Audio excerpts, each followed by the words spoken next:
What is up mga ka-bike bros? Good day sa inyong lahat. Isa din ba kayo sa mga siklistang gustong mag-upgrade at pagani ng inyong bike at planong simulan to sa pagbili ng mga carbon bike parts? For today's video, i-review natin yung OG Evkin carbon stem.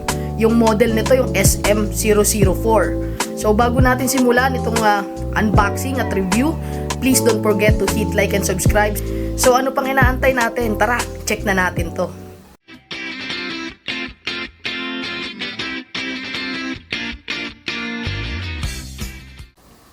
So yun mga ka-bike bros, dumating sa atin yung package na to na OG Evkin carbon stem ng ganito yung pagka-packaging niya.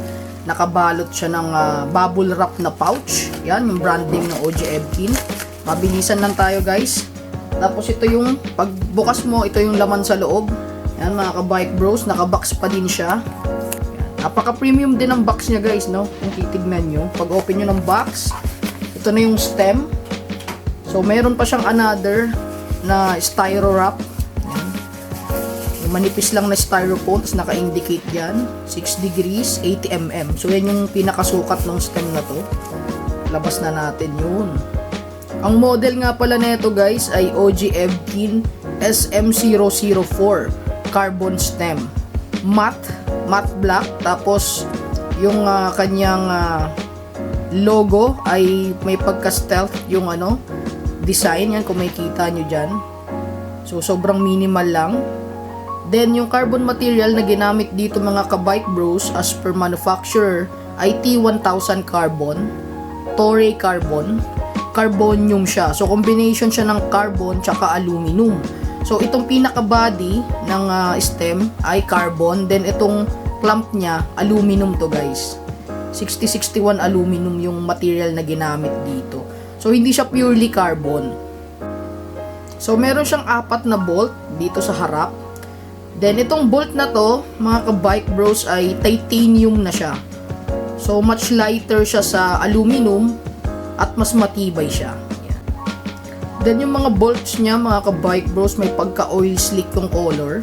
Yan, kung makikita nyo, oil slick siya. Hindi siya plain black or plain silver. Yan, oil slick yung pagkakakulay nila dito sa mga bolts niya. Then syempre dito sa part na to may bolts din. So 2 bolts and 2 nuts. So yan yung inclusion. Same din dun sa front clamping. Oil slick din yung color ng mga bolts dito. Meron tong 5 sukat. 80 mm, 90 mm, 100 mm, 110 mm and 120 mm. So yung pinakamaikli niya is yung 80 mm. Then, ang pinakamahaba niya is 120 mm. So, piliin nyo na lang kung ano yung fit sa inyo na haba. Itong hawak ko ngayon, 80 mm to mga ka-bike bros. So, yung degree naman ng carbon bike stem na to mga ka-bike bros from OG Evkin is negative or positive 17 degrees. So, vice versa siya, baliktaran. So, pwede kayong mag-positive 6. Yan. Babaliktarin nyo lang or negative 17. Yan. Then yung pagkaka-weave naman nila mga ka-bike bros ng carbon niya is napaka-smooth. Yun agad yung napansin ko, no. Hindi siya kagaya ng ibang cheap carbon na medyo rough. Ito guys, kahit hanggang loob, napaka-smooth ng pagkaka-weave nila. Then yung sukat dito mga ka-bike bros ng diameter dito sa bandang steer tube niya is yung usual lang na 28.6 mm. So, pwede siya sa steer tube ng MTB, pwede rin sa road bike. Oo nga pala, pwede nyo siyang gamitin either road bike or mountain bike. Kasi standard naman yung diameter dito, nung sa steer tube niya, 28.6 mm. So, yan naman yung usual na diameter ng mga steer tube.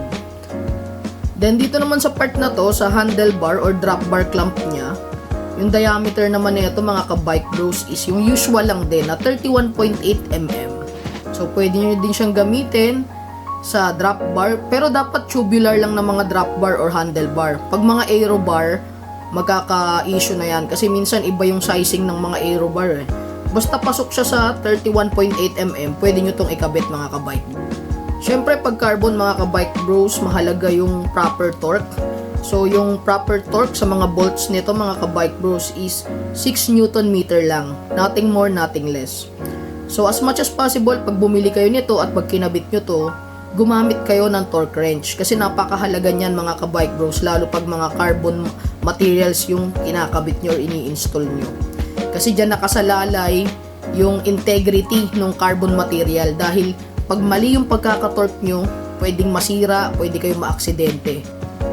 So ito na yung inaantay ng mga weight weenie natin dyan, ng mga ka-bike bros. Syempre aalamin na natin yung weight nitong carbon bike stem na to from OG Evkin model SM004. So ititimbang na natin to mga ka-bike bros. Tingnan natin kung ano yung total weight niya. So ititimbang na natin siya. Una natin tong timbangan natin. So naka-grams tayo. Total weight to mga ka-bike bros ha. So ang unang lumabas sa ating weighing scale ay 125, then bumaba ng 124. Second try natin ulit for accuracy. Okay, so yan. So 124 grams yung bigat netong carbon bike stem na to, model SM004 from OG Evkin. So napakagaan yan mga ka-bike bros, no? Usually yung mga aluminum stem, nagwe-weight yan ng 250 grams pataas or 200 grams pataas. So ito 123 grams. So halos kalahati siya ng weight ng mga aluminum bike stem. So magkano ba to mga ka-bike bros, itong carbon bike stem from OG Evkin? Una, nabili natin to sa official store nila sa Shopee. This video mga ka-bike bros is unsponsored. Gusto ko lang talaga i-share sa inyo itong nabili nating carbon bike stem dahil na-amaze ako dahil napaka-premium talaga nung datingan niya. Then nabili natin to around 1,484 plus the shipping fee na 50 pesos. So around 1,500 itong bike stem na to from OG Evkin. Medyo mas pricey lang to ng konti pero may kita nyo naman napaka-premium talaga ng dating niya. So yan mga bike bros, yan matatapos yung review natin sa OG Evkin SM004 carbon bike stem. Kung nakatulong sa inyo yung review natin for today, please don't forget to hit like and subscribe at see you on our next vlog mga ka-bike bros. Peace out!